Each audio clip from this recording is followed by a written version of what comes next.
श्रीमान् वेङ्कटनाथार्य कवितार्किककेसरी वेदान्ताचार्यवर्यो मे सन्निधत्तां सदाकृति प्रभावपद्धति श्लोकम् 58 परिकलयसि चेन्मां पद्मवासा निषेव्ये पदकमलयुगे त्वं पादुके रङ्गभर्तुः अविदितनिगमानां नूनमस्मादृशानाम् अघटितघटनीते शक्तिराविष्कृता स्यात् पदपदार्थं हे पादुके வாராய் பாதுகையே துவம் நீ பத்மவாசா மகாலட்சுமியினால் நிஷேவ்யே சேவிக்க தகுந்ததான ரங்கபர்த்துகு ஸ்ரீ ரங்கநாதனுடைய பதகமல யுகே தாமரைப்பூ போன்ற 2 திருவடிகளில் மாம் என்னை பரிகலயசி சேத் சேர்த்தாயேயானால் அவிதித அறியப்படாமலிருக்கின்ற நிகமானாம் வேதங்களை உடைத்தாயிருக்கின்ற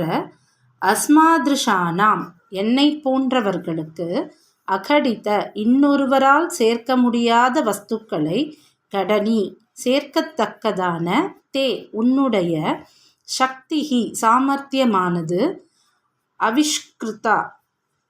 ஆவிஷ்கிருதா பிரகாசப்படுத்தப்பட்டதாக சியாத் ஆகும் அப்படின்னு சாய்க்கிறார்.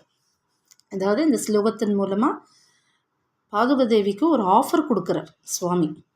என்னென்னா, இந்த தாயாரால் மகாலட்சுமியால் பத்மவாசா மகாலட்சுமியினால் சேவிக்க தகுந்ததான இந்த தாமரைப்பூ போன்ற 2 திருவடிகள் இருக்கே, அதில் நீ பாதுகையான நீயானவள் என்னை கொண்டு போய் சேர்க்கணும்.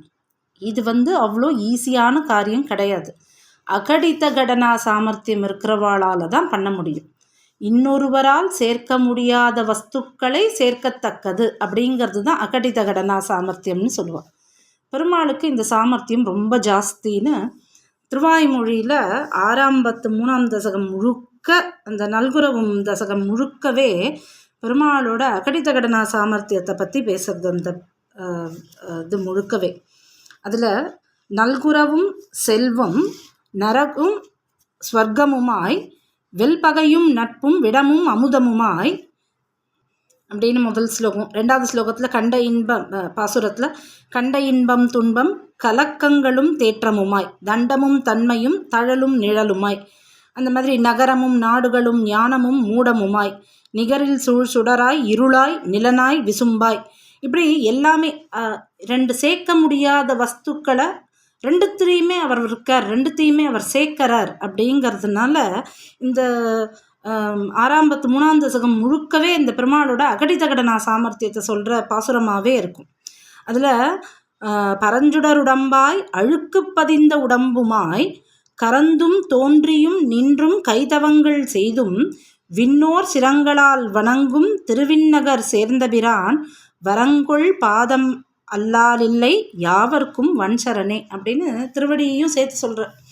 உன்னை சேவிக்கிறத விட்டால் எங்களுக்கு வேறு கதியே கிடையாது அப்படிங்கிறது. ஏன்னா நீ அப்பேற்பட்ட அகடித கடனா சாமர்த்தியம் உள்ளவன் அப்படின்னு பெருமாளை இந்த திருவாய்மொழி மூலமாக சுவாமி ஆழ்வார் சாய்க்கிறார்.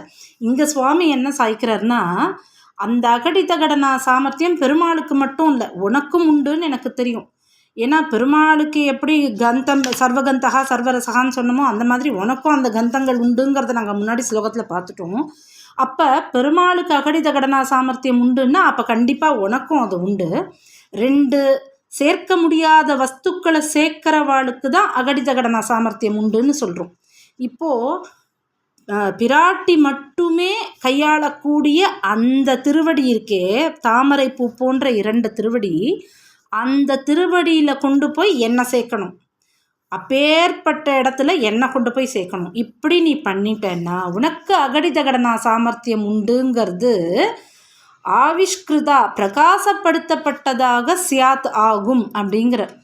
இப்போ நீ எனக்கு இந்த ஒரு ஹெல்ப் பண்ணிட்டேன்னா இந்த உலகத்துக்கே தெரியும் உன்னுடைய அகடித கடனா சாமர்த்தியம் எப்பேற்பட்டதுன்னு அப்படின்னு சுவாமி இங்கே பாதுகைக்கு ஒரு ஆஃபர் கொடுக்குறார். அதாவது நீ எனக்காக பண்ணணுங்கிறது இல்லை, உன்னோட அகடித கடனா சாமர்த்தியம் எப்பேற்பட்டதுன்னு உலகத்துக்கு தெரியணும். அதுக்காக நீ பண்ண வேண்டியது என்ன, என்னை பிராட்டி பிடிக்கிறாள் அந்த திருவடியில் கொண்டு போய் என்னை நீ உட்கார வைக்கணும். பிராட்டி பண்ணுற அந்த கைங்கரியத்தை எனக்கு வாங்கி கொடுக்கணும். அப்படி பண்ணேன்னா உன்னுடைய பெருமையானது உலகுக்கு தெரிய வரும் அப்படிங்கிற. இதில் ஒரு சுவாரஸ்யம் என்னென்னா, இந்த மாதிரி பாதுகைக்கு ஆஃபர் கொடுக்குறாரா சுவாமி அப்படின்னா, பெருமாளுக்கே ஆஃபர் கொடுத்துருக்கார் அவர். தேகலீச ஸ்துதியில் இந்த மாதிரி ஒரு ஸ்லோகம் ஒன்று வரும். லீலா சகுந்தம் இவமாம் ஸ்வபதோபலப்தைஹி ஸ்வைரம் க்ஷிபன் துரித பஞ்சரத்தோ குணஸ்தம் தத்தாதிருஷம் கமபி கோப புரி விஹாரின் சந்தோஷம் உள்ளலய சாகர சம்பவாயாக அப்படின்னு தேகலீச ஸ்துதியில் ஒரு ஸ்லோகம் வரும். அது என்னன்னா, நான் ஒரு கிளி, இந்த இந்த பாபம்ன்ற கூண்டில் சிக்கின்னு இருக்கிற ஒரு கிளி என்னை உன்னோட அரண்மனைக்குட்பட்ட உனக்குட்பட்ட ஏரியாவில் இருக்கக்கூடிய கூண்டில் சிக்கின்னு இருக்கிற கிளி நான், என்னை நீ திறந்து விட்டன்னா யாருக்கு ரொம்ப சந்தோஷமாக இருக்கும்? ராஜாவாக இருக்கிற நீ இந்த கிளி கஷ்டப்படுறதேன்னு என்னை நீ திறந்து நீ அந்த கூண்டுலேருந்து விடுவிச்சுட்டன்னா, அந்த சிறையிலேருந்து அந்த சம்சாரம்ன்ற சிறையிலேருந்து என்னை விடுவிச்சுட்டேன்னா அந்த பிராட்டிக்கு ரொம்ப சந்தோஷமாக இருக்கும். என்னை நீ ஏன் விடுவிக்கணுன்றதுக்கு காரணம் சுவாமி சாய்க்கிறார்.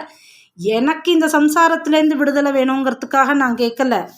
சந்தோஷம் உள்ளலைய சாகர சம்பவாயாக, அவ சந்தோஷப்படுவோம். யாரு? சாகர சம்பவாயாக, அந்த சமுத்திரத்துலேருந்து வந்தாலே ஒத்தி அவ சந்தோஷப்படுவோம். ஏன்னா இவர் ததிங்கித பராதீனகான்னு நமக்கு தெரியும். பிராட்டியோட கண் பார்வையோட அந்த அசைவுக்கு இவர் வேலை பண்ணுறவ. அவ சந்தோஷப்படுவோ, அதனால் என்னை இந்த கூண்டுலேருந்து நீ விடுவிச்சுடுன்னு பெருமாளுக்கே ஆஃபர் கொடுத்தவர் நம் சுவாமி. அதனால் இங்கே பாதுகாதேவிக்கும் அது மாதிரி ஒரு ஆஃபர் கொடுக்குறார். இந்த மாதிரி என்னை கொண்டு போய் பெருமாளோட திருவடியில் சேர்த்தேன்னா உன்னுடைய அகடிதகடனா சாமர்த்தியமானது பிரகாசப்படுத்தப்பட்டதாக இருக்கும். அதுக்காக தான் நான் கேட்குறேன். நான் எனக்காக கேட்கல, உன்னுடைய அந்த பிரபாவமானது வெளிப்படுமேங்கிறதுக்காக கேட்குறேன்ற அழகில் சுவாமி இந்த ஸ்லோகத்தில் சாய்ச்சிருக்காரடியே. கவிதார்க்கிக சிம்மாய கல்யாண குணசாலினே ஸ்ரீமதே வெங்கடேசாய வேதாந்த குருவே நமஹ.